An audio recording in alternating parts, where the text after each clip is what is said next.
하나님 말씀은 누가복음 11장에서 보겠습니다. 누가복음 11장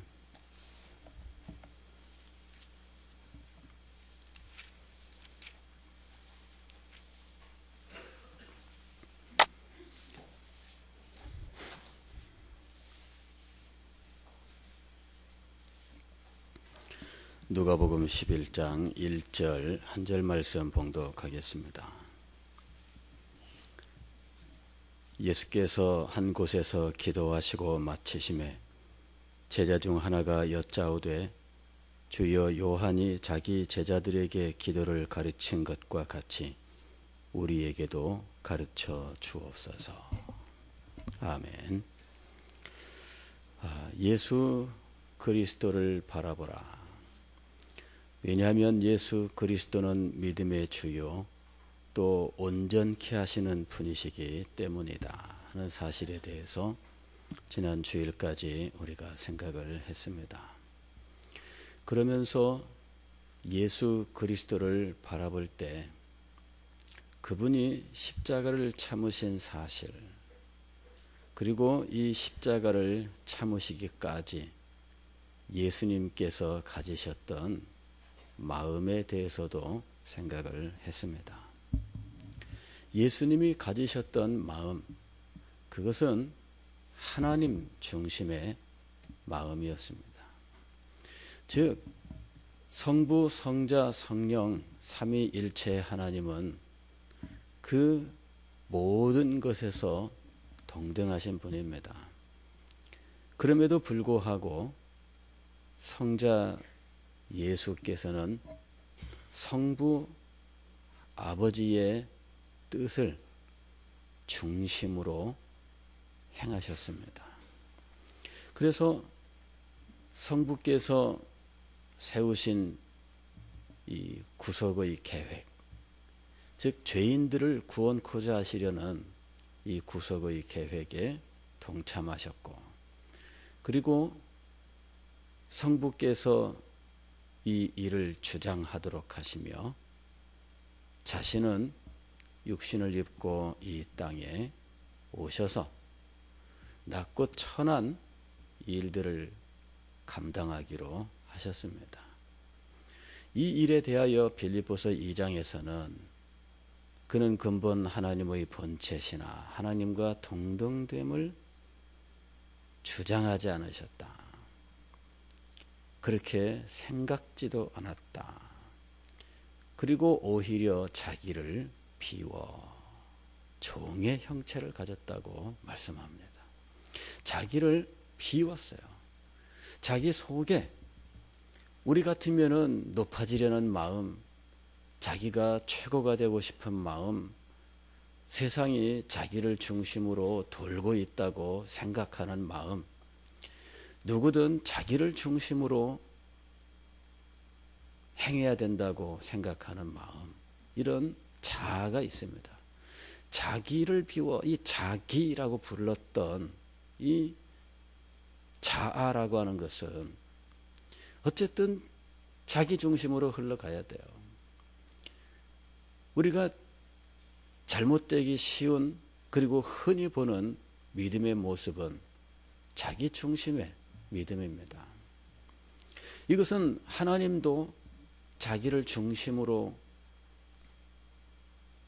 생각하는 거예요. 하나님은 나를 위하여 계시는 분이시다. 하나님은 나의 모든 것을 도우시는 분이시다. 하나님은 나와 함께 하시는 분이시다. 성경에 다 있는 말씀이지만 이 말들이 그 사람에게 은연중 내가 최고야. 하나님도 나를 섬기는 분이시야. 이런 식으로 생각하는 거죠. 일종의 공주병 같은 거죠. 그 공주병과 같은 믿음이 흔히 보는 믿음이에요. 왜 이런 공주병과 같은 믿음이 되느냐 하면 타락한 자아 때문입니다. 타락한 자아는 그 마음의 중심에 자기 자신이 있어요. 그러나 예수 그리스도는 타락하지 않으신 순결하고 아름답고 거룩한 분이십니다.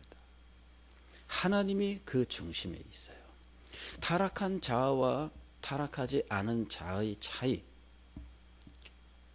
그 중심에 하나님이 계시느냐 자기가 있느냐 하는 것입니다. 왜 우리가 예수님을 믿으면서도 공주병과 같은 이런 신앙을 갖게 되는가? 타락한 자아를 경계하지 못하기 때문이죠. 그리고 그것을 분별할 수 있는 영적 진리를 깨닫지 못했기 때문입니다.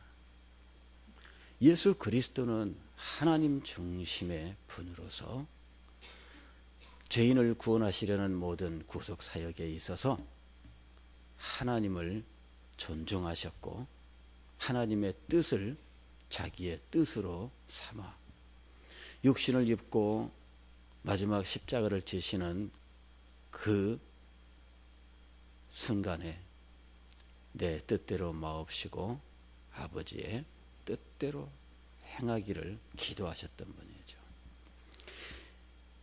이분이 하나님 중심으로 사셨던 그 삶을 지상에서 실천하셨는데, 하나님 중심의 삶을 실천하는 그 실천은 기도로 나타납니다.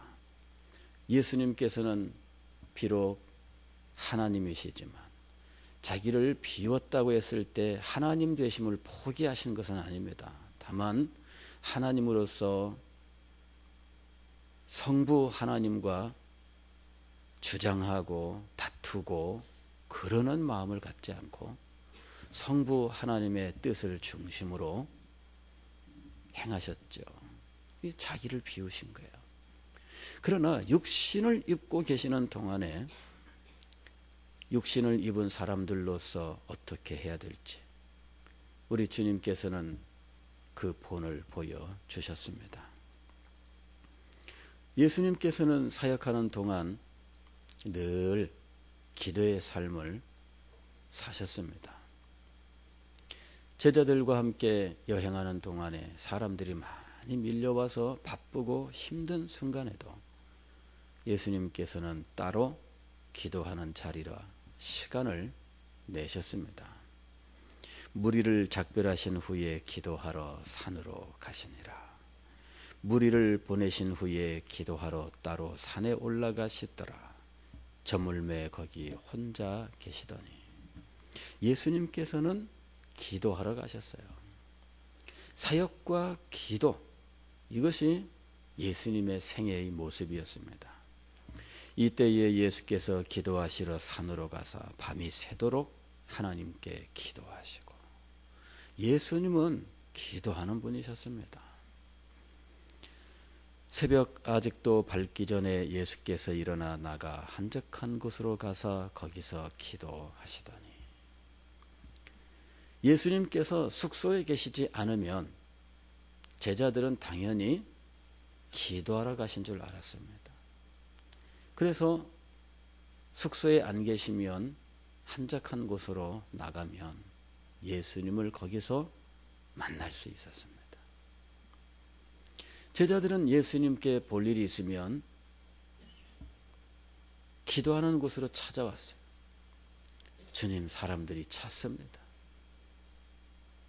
그곳에 가면 예수님을 만나요. 기도하는 곳으로 나가면 예수님을 만나는 거죠. 오늘 우리들도 마찬가지입니다. 우리들이 예수님을 바라보기 위하여 우리들이 어디로 나가야 될까? 기도하는 곳으로 나가야 됩니다. 예수 그리스도의 이름으로 기도하는 그 기도의 순간, 예수 그리스도의 이름으로 기도하는 그 기도의 자리, 예수님을 만나는 곳입니다. 예수 그리스도를 만나 예수 그리스도와 함께 기도하는 것, 그것이 예수 그리스도를 바라보는 사람들의 삶의 모습입니다. 그러면서 하나님 중심, 신본주의의 믿음을 바로 세워나가야 하는 것이죠. 오늘 우리가 읽은 성경 말씀은 예수께서 한 곳에서 기도하시고 마치심에 예수님께서 기도하시는 장면으로 시작합니다. 그런데 어떤 제자 하나가 그 순간 예수님을 만나러 갔습니다. 그리고 예수님에게 요청하지요. 주여, 요한이 자기 제자들에게 기도를 가르친 것과 같이 우리에게도 가르쳐 주옵소서. 기도를 가르쳐 달라. 예수 그리스도의 사역의 비밀, 예수 그리스도께서 그렇게 능력을 나타내시는 비밀, 예수님께서 권능을 가지고 말씀을 선포하시는 비밀, 이 모든 것의 비밀은 기도에 있다 하는 사실을 깨달은 이 제자가 기도하시는 예수님을 만나러 간 겁니다. 그리고 예수님에게 기도를 가르쳐 달라고 말씀을 드린 거예요. 오늘 이 아침에 여러분 기도하실 때에 예수 그리스도의 이름으로 기도하십시오. 즉 예수 그리스도를 바라보시고 예수 그리스도를 만나러 나가십시오. 기도하면서 예수 그리스도를 만나셔야 됩니다. 기도 응답을 받고 그 삶이 변화된 사람들은 기도할 때 예수님을 만난 사람들입니다. 우리 신앙의 선배들, 자신의 신앙 체험들, 우리가 수없이 듣지만 그들의 삶의 전환점은 기도할 때 예수님을 만났던 데 있습니다. 이게 삶의 전환점이에요. 예수님을 만나는데 어디서 만나는가? 기도의 자리에서 만나는 겁니다. 기도의 자리에서 예수님을 만나야 삶이 변화돼요. 기도의 자리에서 예수님을 만나야 그 사람의 가치관이 변화돼요. 기도의 자리에서 예수님을 만나야 신본주의의 신앙을 확실하게 배우게 됩니다. 예수 그리스도로부터 이 신본주의의 신앙을 배우시고 하나님과 영적 교제를 나누는 비밀을 배우시고 기도 속에서 예수님과 동행하시면서 삶의 전환점을 맞이할 수 있기를 바랍니다. 이 시간에 여러분 예수 그리스도를 만나는 기도의 자리, 이번 한 주간 동안 예수님을 만나겠습니다. 기도하시는 시간이 될 수 있기를 바랍니다.